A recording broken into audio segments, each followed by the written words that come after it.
Hi everyone, David Aragona and Scott Shapiro here taking a look at the DRF Thursday race of the day, which comes on opening day of the Churchill Downs fall meet. And actually, the only turf race they've carded on this Thursday card is race 5. It is a second level allowance slash $80,000 optional claiming race for the older horses going the mile and a 16th distance on the grass. And intriguing field of 12 runners signed on here, Scott. Plenty of horses in this race that have back class, and that includes the two that have been pegged as the morning line favorites, the number 8 Depiction and the number 1 Money Supply.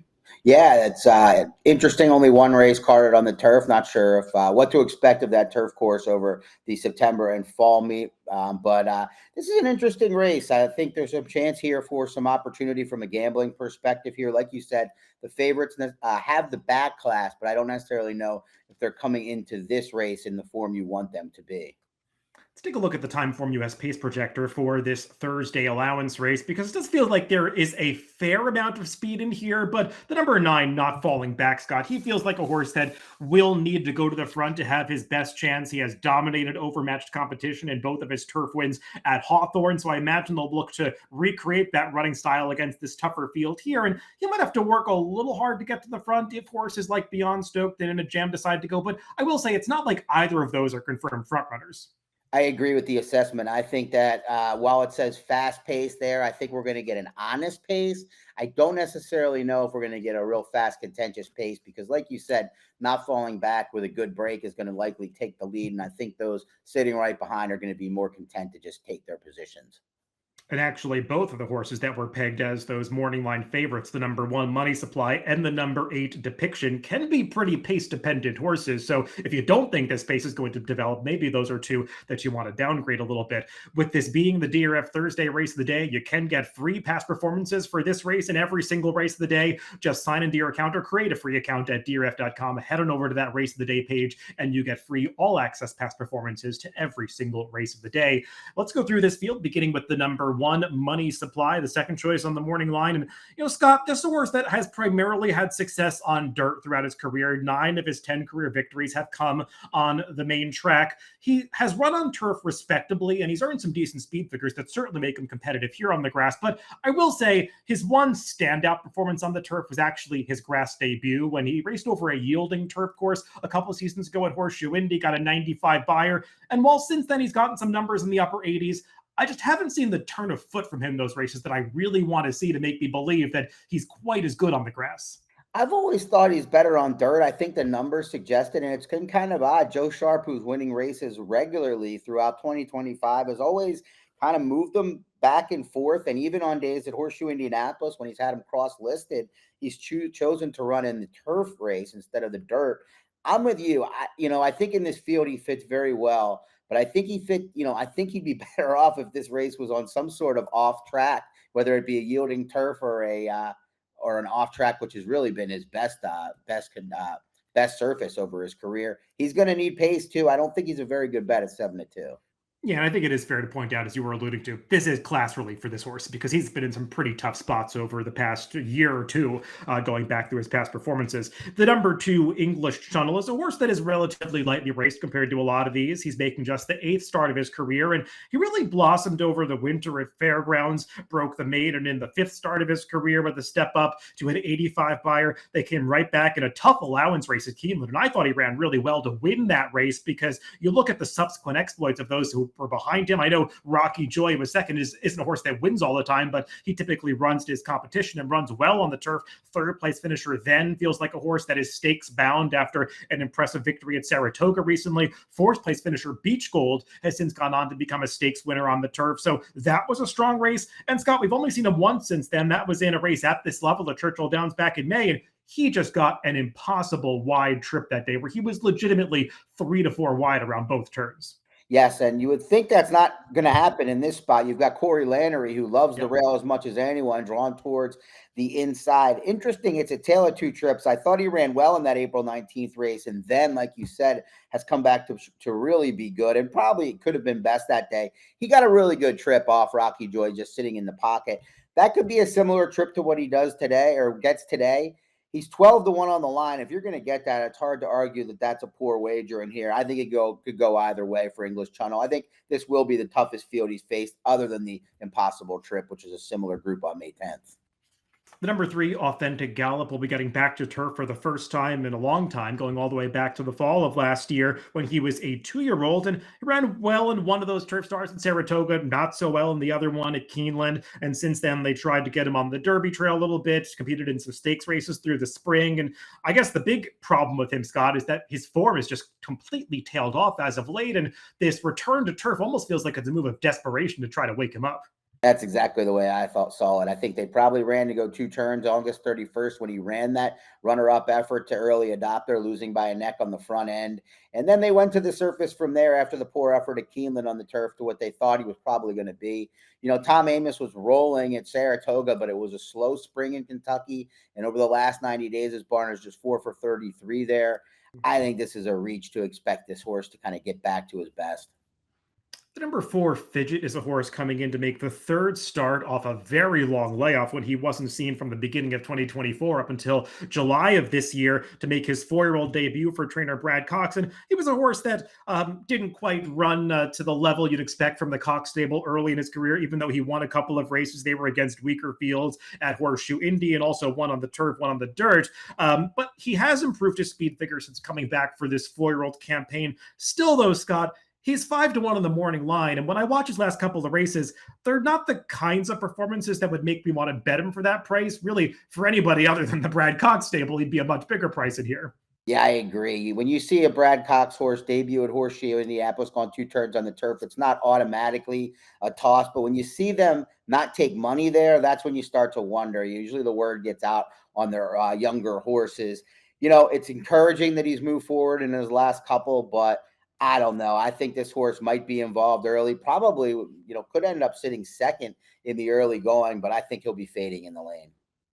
Number 5, Oscar Season, kind of has a similar profile to English Channel, who we already talked about, a relatively lightly raced horse, but one who's coming off a pretty disappointing effort in his most recent start at this level. I guess you can make a couple of excuses for that last performance, Scott, because it was the longest distance of his career. They tried to stretch him out to that 3-turn marathon going 1 3/8 miles. And also, he drew the far outside post in a 12-horse field. You could see right from the start, Frankie Dettori had made the decision that he was going to send him to the front to try to save some ground, and that portion of the plan worked out because he did get to the front and got to save ground around the turns. But I think he just went a little bit too fast for the distance in a race that kind of fell apart at the end. I did want to see him hang around a little bit longer, but if you are able to excuse that performance, his prior efforts, especially the one 2-back, make him highly competitive against this field. Yeah, that race against Corruption, who won on the front end. Corruption has obviously proven to be legitimate at that level. Johnny's Fireball was also on the rail, and he did follow them on the rail that day, on a good rail at Churchill on May 10th. It's maybe somewhat of a downgrade, but I'm with you. That effort off of less than a month break on June 8th, when you're drawn to the far outside, it felt somewhat like they were trying something and were forced to do something from that far outside draw. He's been gelded since. Brendan Walsh legs up his main man, Tyler Gaffalione, who's back in business. I wouldn't be surprised if those two heat up sometime this fall. And he was aboard the lone win at Gulfstream Park. Continuing with the theme of horses coming off pretty disappointing efforts, that was certainly the case for the number 6, Beyond Stoked, when we last saw him at the end of March at Gulfstream. Was sent off as the 5-2 favorite and couldn't have been worse, just dropping out of contention on the far turn and getting eased in the late stages. Felt like something went wrong that day. He was vanned off, almost looked like a horse that might have had a breathing issue or perhaps bled during the race, especially given the subsequent layoff. It would give credence to the idea that there was some sort of issue like that. And I guess you can make a case for him based on the form prior to that, Scott. But I will say some of those buyer speed figures at Gulfstream, when you pick apart those fields in retrospect, they maybe don't seem quite as strong as they did at the time, especially the common running lines with Seminole Chief, who did win a stakes after that, but kind of fell apart in subsequent starts against tougher company. Yeah, Beyond Stoked to me is up against it. Brian Lynch, a trainer that usually gets hot and cold and stretches, and you want to ride him when he's hot. Obviously, 1 for 16 over the last 20 days. This pedigree has always been interesting to me. The damn Miss Southern Miss, I like that filly. She ran second in the Sorrento or out in Southern California at Del Mar. Kind of peaked early. Maybe you can make the case that it would be. This is a gelding, although into mischief, very much better and more of a versatile sire. But maybe we saw the best of this horse already, because I agree, while the speed figures at Gulfstream are faster, I don't necessarily know I can make a case that he really moved forward in those races from his 3-year-old campaign. The number 7, Summer and Adrian, really just has one speed figure on his cards that makes him competitive here. That was the race 2 back at Keeneland, where he closed from last to first in a 12-horse field to just barely get up on the wire and win by a nose.